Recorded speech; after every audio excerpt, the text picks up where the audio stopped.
It is so hard to pursue healing sometimes. You want to not be hurt. You don't want to feel it in your heart. You don't want to cringe every time you see them. You don't want to feel bad. At the very same time, to face it is terrifying sometimes. And you find yourself going through these mental gymnastics in those moments where you run into them or you remember it, or even moments where you don't interact with them and you're just trying to tell yourself that you can just get over it on your own, right? I can just ignore it. I can just do whatever and I won't have to deal with this pain or whatever I'm feeling.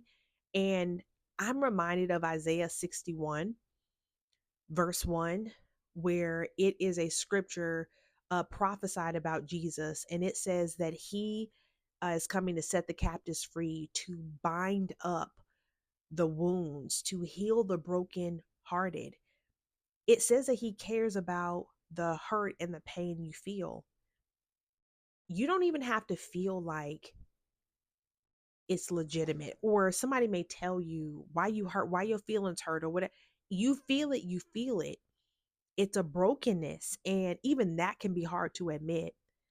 But when Jesus is telling us that he has come for that, like he cares about that too, it's not just about going to heaven. He came to save you, but he also wants you healed. He also wants you whole again, not in pieces.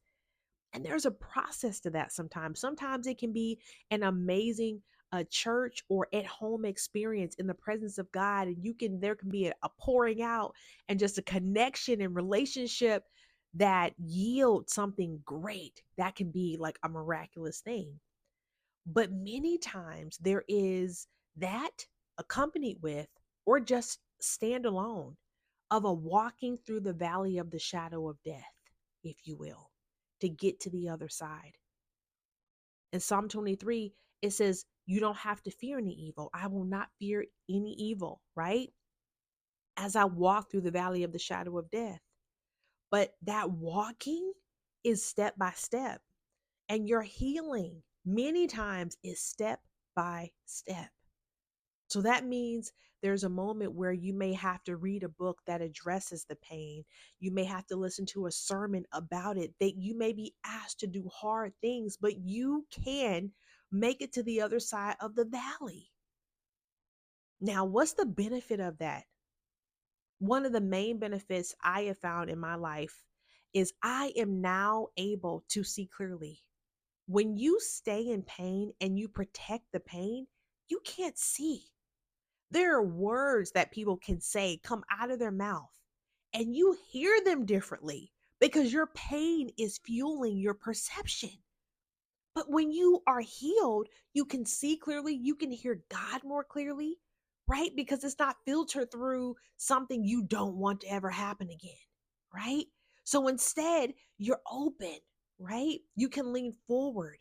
And my prayer is that through the walking in that valley of the shadow of death out into wherever you're supposed to be, that you get to a place where you not only can you see, but you can realize what it was all for. God, why did I have to walk? Why didn't you just zap it out of me? Why did I have to deal with? Because everything is purposed. Everything has a reason. So this is where trust comes in, and that's a whole nother talk. But trust God. Proverbs 3, 5, and 6. Trust God with all your heart. Lean not to your own understanding of the thing, but in all your ways, acknowledge him, and he will direct your path. See you next time.